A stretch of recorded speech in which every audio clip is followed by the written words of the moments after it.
موت کا منظر اور مرنے کے بعد کیا ہوگا۔ بسم اللہ الرحمن الرحیم، الحمدللہ رب العالمین، والصلاة والسلام علی سید الانبیاء والمرسلین نبینا محمد وعلی آلہ واصحابہ اجمعین۔ اے سننے والے، یاد رکھ یہ دنیا ایک وقتی ٹھکانہ ہے، کوئی بھی یہاں ہمیشہ رہنے والا نہیں۔ قرآن پاک میں ارشاد ہے، کل نفس ذائقۃ الموت ثم الینا ترجعون۔ ہر جان موت کا مزہ چکھنے والی ہے، پھر تم ہماری ہی طرف لوٹائے جاؤ گے۔ جب موت کا وقت آتا ہے تو سکرات الموت کی شدت ہر انسان کو جھیلنی پڑتی ہے۔ نیک انسان کے پاس رحمت کے فرشتے آتے ہیں، ان کے چہرے نورانی اور لباس سفید ہوتے ہیں۔ وہ کہتے ہیں، اے مطمئن روح، اپنے رب کی طرف لوٹ چل، اس حال میں کہ تو اس سے راضی ہے اور وہ تجھ سے راضی ہے۔ سورۃ الفجر آیت نمبر 27-28۔ پھر نیک روح آسانی سے نکلتی ہے جیسے مشک سے پانی ٹپکتا ہے۔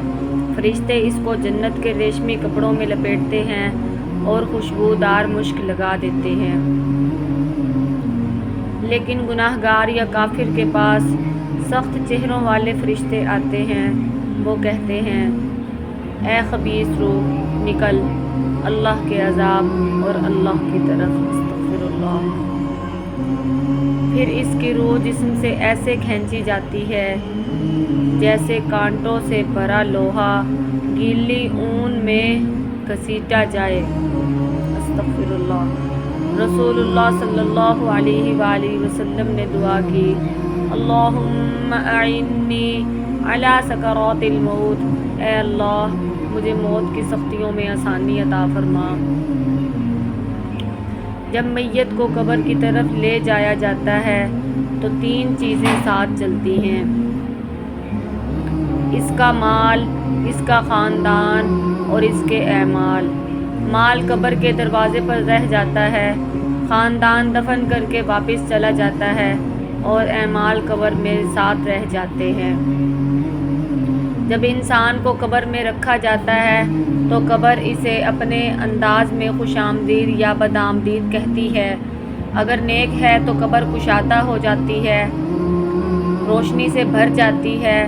اگر بدکار ہے تو قبر تنگ ہو جاتی ہے، اندھیری اور وحشت ناک۔ اسی دوران منکر نکیر فرشتے آ کر تین سوال کرتے ہیں، تیرا رب کون ہے، تیرا دین کیا ہے، تیرا نبی کون ہے۔ مومن فوراً جواب دیتا ہے، میرا رب اللہ ہے، میرا دین اسلام ہے اور میرا نبی محمد صلی اللہ علیہ وآلہ وسلم ہے۔ پھر جنت کی کھڑکی کھول دی جاتی ہے اور کہا جاتا ہے، یہ تیرا مقام ہے، قیامت تک سکون سے رہ۔ لیکن کافر یا منافق کہتا ہے، ہائے افسوس، مجھے کچھ نہیں معلوم۔ پھر اس پر لوہے کے ہتھوڑے برسائے جاتے ہیں اور اس کے لیے دوزخ کی کھڑکی کھول دی جاتی ہے۔ رسول اللہ صلی اللہ علیہ وآلہ وسلم نے فرمایا، قبر جنت کے باغوں میں سے ایک باغ ہے یا جہنم کے گڑھوں میں سے ایک گڑھا ہے۔ قبر میں نیکوں کو راحت ملتی ہے، ان کے لیے روشنی اور کشادگی ہوتی ہے۔ شہید کی قبر جنت کا باغ بن جاتی ہے۔ قرآن پڑھنے والے کی قبر نور سے بھر دی جاتی ہے۔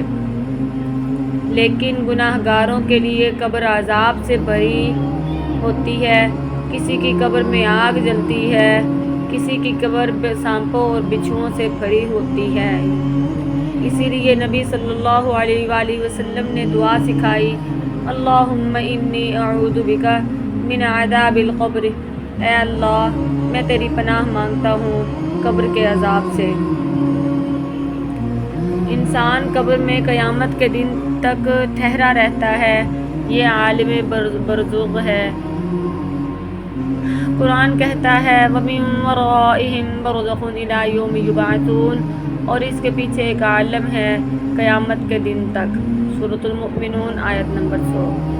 پھر جب سور پھونکا جائے گا تو سب مر جائیں گے، دوسری بار سور پھونکنے پر سب زندہ ہوں گے اور قبروں سے نکلیں گے۔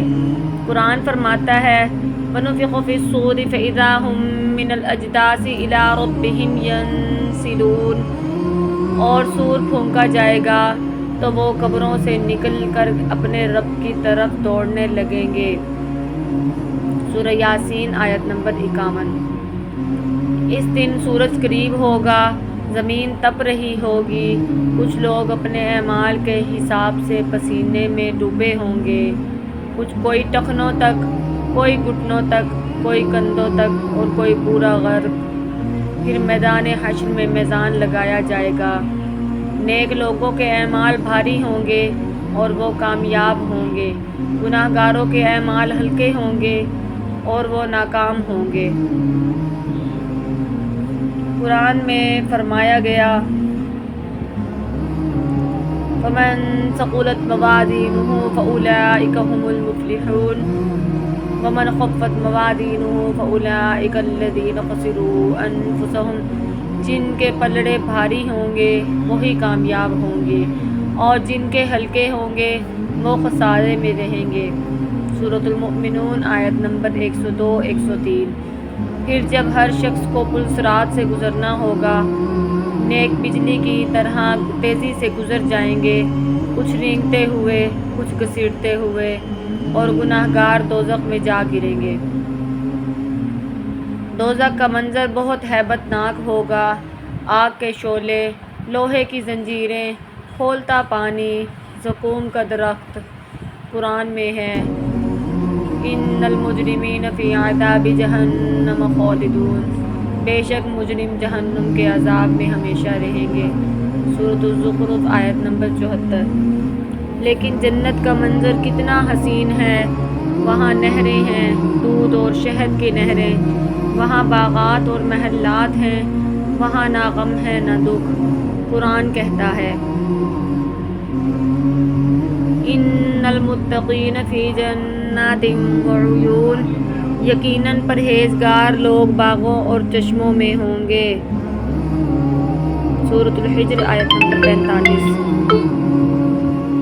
سب سے بڑی نعمت یہ ہوگی کہ جنتی اللہ تعالیٰ کا دیدار کریں گے۔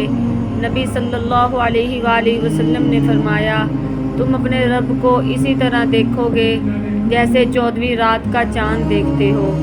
اے سننے والے، سوچو آج ہم غفلت میں ہیں لیکن موت اچانک آ جائے گی، اس لیے نبی کریم صلی اللہ علیہ وآلہ وسلم نے دعا سکھائی، اے اللہ میری زندگی کا سب سے اچھا حصہ اس کا آخری حصہ بنا دے، میرے اعمال کا سب سے اچھا حصہ اس کا اختتام بنا دے، اور میرے دنوں کا سب سے بہترین دن وہ بنا دے جس دن میں تجھ سے ملوں۔ اللہ ہمیں موت کی سختیوں سے بچائے، قبر کو جنت کا باغ بنائے، میزان کو بھاری کرے اور قیامت کے دن ہمیں اپنے نبی کریم صلی اللہ علیہ وآلہ وسلم کی شفاعت عطا فرمائے۔ آمین یا رب العالمین۔ السلام علیکم ورحمۃ اللہ وبرکاتہ۔